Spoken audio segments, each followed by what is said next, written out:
Leverage is like a financial slingshot. Third question I'm gonna ask you is why do wealthy people borrow money even when they have the cash to purchase something? Why would they borrow instead of just using their money to buy it? I mean, you got the money. Why wouldn't you buy it?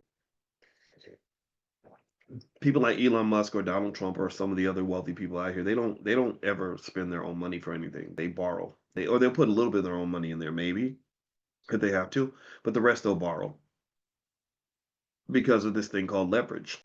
Leverage is like a financial slingshot. It's why you gotta be careful, right? If you think about a slingshot, if you point it at your face, like if you do this, you're gonna knock your eye out. But if you're careful and you know your target, then the slingshot can propel that rock and make it go much further, and you can get a lot more done with less. Borrowing is not a sin. Borrowing is actually fine if you're doing it for a good reason.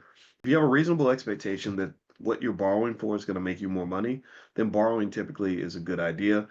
But you want to be really careful with debt. You have to respect debt the same way you respect fire, or the same way you respect a car. You know, when I was explaining to our youngest how to drive, I was saying, look, a car can be your greatest asset or your greatest liability.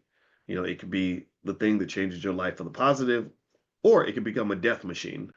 And so you got to respect the vehicle, right? And so with debt, it's a financial vehicle. It can carry you places that you couldn't go on your own, but you got to respect the vehicle and learn how to use it. Drive it carefully. Make sure you know where you're going. Don't waste energy. Don't take on debt for any silly reason. And that's where debt becomes very toxic and very problematic.